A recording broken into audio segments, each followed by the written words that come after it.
Барлықтарыңызға қайырлы күн. Бүгін сіздермен корицамен немесе какаомен дайындалатын бөлкелердің ең жұмсақ әрі ең дәмді рецептісімен бөлісетін боламын. Видеоны соңына дейін қарап, видеоға лайк басып, каналыма тіркелуді ұмытпаңыздар. Алдымен таза ыдысымызға жылы сүтімізді, қантымызды және де құрғақ аштығымызды салып, венчиктің көмегімен араластырып алатын боламыз.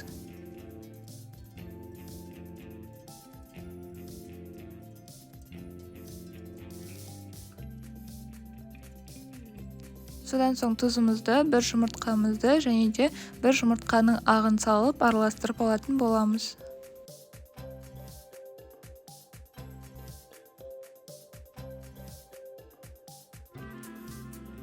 Енді осы массамызға елештен өткізілген ұнымызды салып, жұмсақ бөлкелеріміздің қамырын елеп алатын боламыз.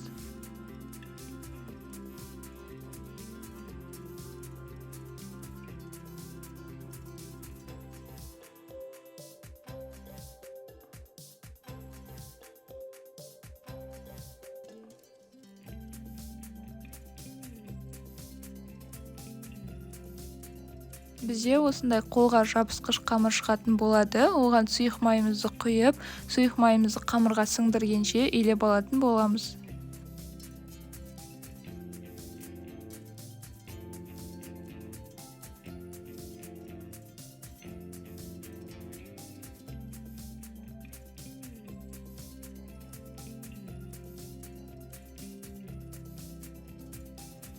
Содан соң қамырымыздың бетін жауып, оны жылы жерге 1 немесе 1,5 сағатқа көтерілгенше қойып қоятын боламыз. Қамырымыз көтерілгенше ішіне салатын корицамызды және де какаомызды қантпен араластырып дайындап алатын боламыз.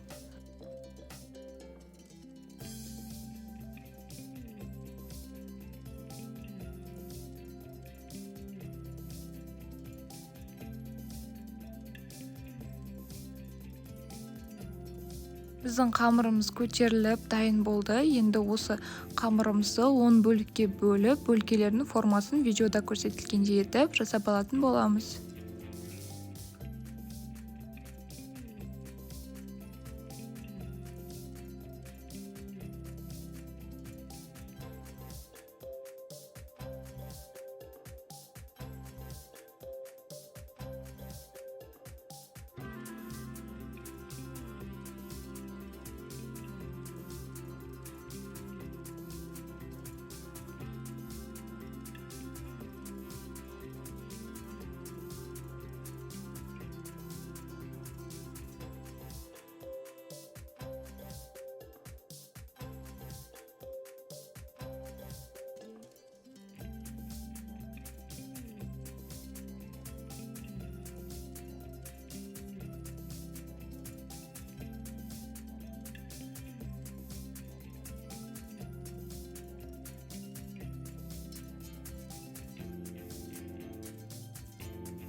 Содан соң жұмыртқамыздың сарысына бір ас қасық сүтті қосып, араластырып, жағып шығатын боламыз.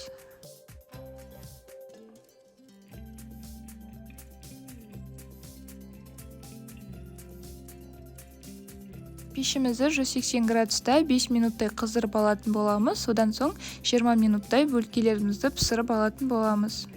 Сіздер де дайындап көріңіздер, астарыңыз дәмді болсын.